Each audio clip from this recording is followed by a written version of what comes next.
Hello guys, welcome back to my YouTube channel Market की पाठशाला.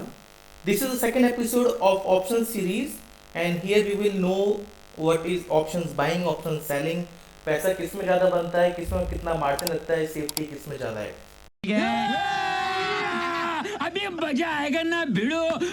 For better understanding, please go through my first video of option series. Options को जब choose करते हैं तो हमें कुछ इनपुट देने पड़ते हैं, जैसे कि स्ट्राइक क्या लेनी है, कॉल पुट लेना है, एक्सपायरी और लॉट्स. तो स्ट्राइक प्राइस क्या लेनी चाहिए उसके लिए मैं आपको एग्जांपल देता हूँ. तो जैसे हमने देखा होगा सर्दियों के मौसम में जब घर में आग जलाई जाती है तो घर में बच्चे लोग बैठते हैं, पेरेंट्स बैठते हैं और ग्रैंड पेरेंट्स बैठते हैं. तो अक्सर देखा होगा बच्चे बहुत आग के नजदीक बैठते हैं, जो पेरेंट्स होते हैं वो थोड़ा दूर बैठते हैं और ग्रैंड पेरेंट्स बहुत दूर बैठते हैं. तो आग के असली मजे पेरेंट्स ले पा रहे हैं वो एक ऐसी जगह पर है जहाँ पर उनको गर्मी भी मिल रही है और अगर आग में कुछ अनहोनी होती है, सम एक्सीडेंट होता है तो उससे प्रोटेक्टेड भी है. जो बच्चे हैं वो बहुत नजदीक होते हैं आग के, तो कभी भी आग में कुछ भी होता है तो सबसे पहले उनको इम्पैक्ट पड़ेगा.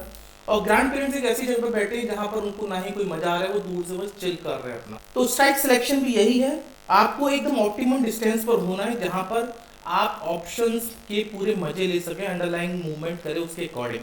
स्ट्राइक प्राइस चूज करते हुए कोशिश करें एट दी मनी के लिए जहां का डेल्टा 0.5 है, ताकि स्टॉक की डायरेक्शन के अकॉर्डिंग आपको 50% उसके मूव का प्रॉफिट होता रहे. कॉल या पुट लेनी है वो मैंने पास वीडियो में बताया, उसको आप गो थ्रू कर लेना. एक्सपायरी जब ऑप्शंस बाई करें 30 डेज की एक्सपायरी अपने हाथ में लेते हुए चले, सेल कर रहे हैं तो ऑप्शंस की एक्सपायरी 30 दिनों से कम की रखे हैं. रीजन क्या है मैंने लास्ट वीडियो में बताया, वो देख लें एक बार. लॉट्स का भी, लॉट्स क्यों इसमें बाई किए जाते हैं वो भी पास्ट वीडियो में बताया, उसको भी एक बार गो थ्रू आप कर सकते हैं. ऑप्शंस को बाई करते वक्त हम कुछ प्रीमियम देते हैं. ये प्रीमियम क्या होता है एग्जांपल लेकर समझाने की कोशिश करता हूँ आपको. लेट्स से कोई प्रॉपर्टी है जिसका वैल्यूएशन है 10 लाख का and you got to know, आपको कहीं से पता चला है कि उसके पास में से एक हाईवे निकलने वाला है. आप उस प्रॉपर्टी के मालिक के पास जाके बोलते हैं कि ये प्रॉपर्टी मैं तुम्हारी खरीदना चाहता हूँ, लेकिन आज नहीं 3 महीने बाद, और मैं आपको कुछ इसके लिए अमाउंट देना चाहता हूँ. तो you and that seller goes in contract और आप एक कॉन्ट्रैक्ट साइन करते हैं 3 महीने का कि I will buy your property after 3 months और within 3 months. This is the 10,000 rupees which I am giving you as premium and I will buy your property at 10 lakh rupees. तो ये होगा अगर वो 3 महीने के अंदर वहां से हाईवे निकलता है तो प्रॉपर्टी की वैल्यूएशन बढ़ जाएगी. आपने जो कॉन्ट्रैक्ट किया था उसके अकॉर्डिंग आप 10 लाख रुपीज देकर उसको अपना माल प्रॉपर्टी खरीद लेंगे. अगर वही वैल्यूएशन हाईवे नहीं निकलता तो आप के ऊपर आप बाई करें या ना करें. Let's say due to certain reasons property के दाम घट गए तो आपके 10,000 रुपीज जो आपने प्रीमियम अदा किया था वो वहां पर डिपॉजिट रहेगा और वो वापस नहीं मिलेगा. तो इस एग्जाम्पल से हम समझते हैं जो हमने 10,000 रुपीज दिया दैट इज द प्रीमियम. जो 10 लाख की प्रॉपर्टी की worth that is the underlying value. जो हमने 3 महीने का उसके साथ में एक कॉन्ट्रैक्ट किया वो 3 महीना बाद एक्सपायरी डेट उसके अंदर. तो एक छोटी सी एग्जांपल से आपको क्लियर हो गया कि प्रीमियम क्या होता है, एक्सपायरी डेट क्या होती है, अंडरलाइंग वैल्यू क्या होती है.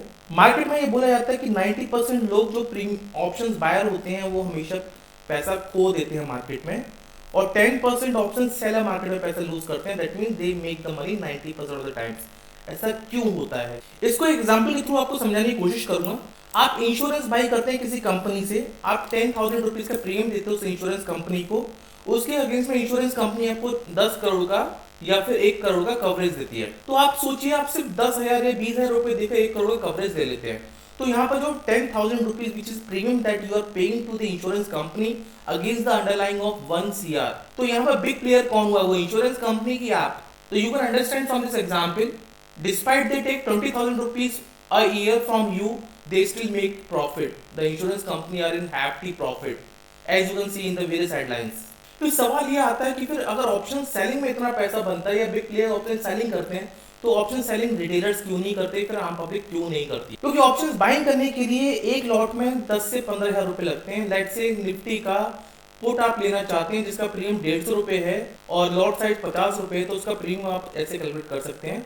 Premium value into lot size will be given the margin. This is the margin जो आपके अकाउंट से कटेगा.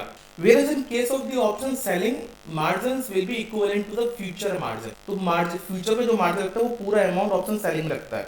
And as we all know that we are not so privileged to have huge margin in a demat account.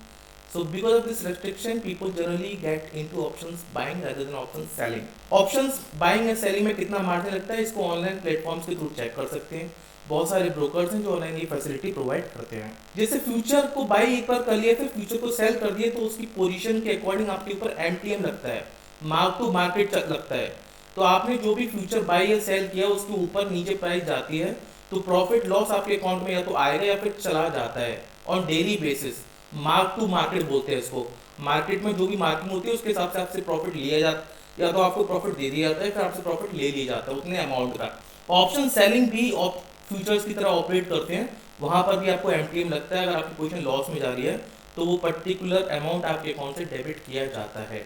Options buying में आपको 100% right होना जरूरी है, not only in direction but also in time.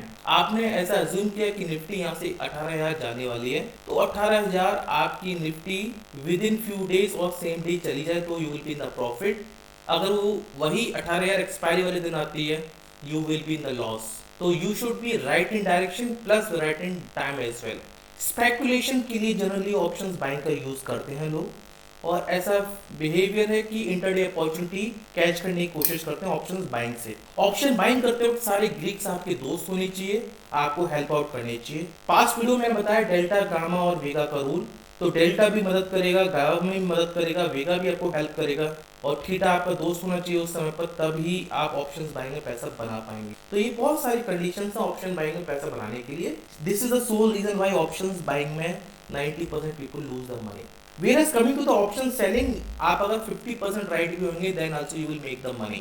तो let's say Nifty चला 17,500 पे और आपने 18,000 की कॉल को बेच दिया, तो अगर निफ्टी 17,500 के नीचे पूरा महीना जब तक एक्सपायरी है रहता है then you make the money.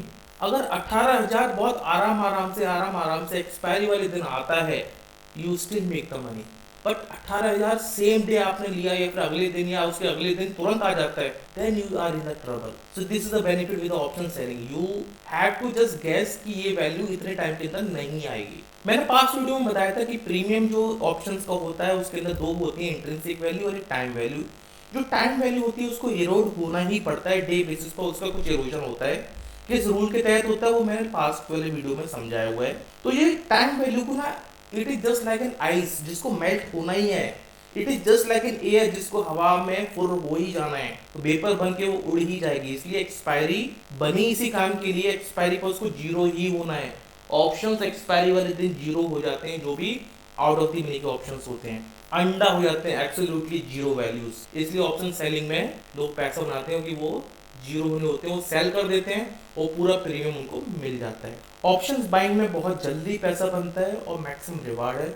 Option selling में थोड़ा स्लो पैसा बनता है। रिस्क टू रिवार्ड के हिसाब से देखा जाए तो option selling is a maximum risk and low reward strategy. क्योंकि आपने ऑप्शन सेल कर दिया उसकी मैक्सिमम वैल्यू कुछ भी हो सकती है, बट जो मैक्सिमम प्रॉफिट है दैट कैन बी जीरो, यानी कि जो आपने बेचा है उसकी घटकर वो जीरो हो जाएगी एट द एंड, इसके ज़्यादा कुछ नहीं होने वाला।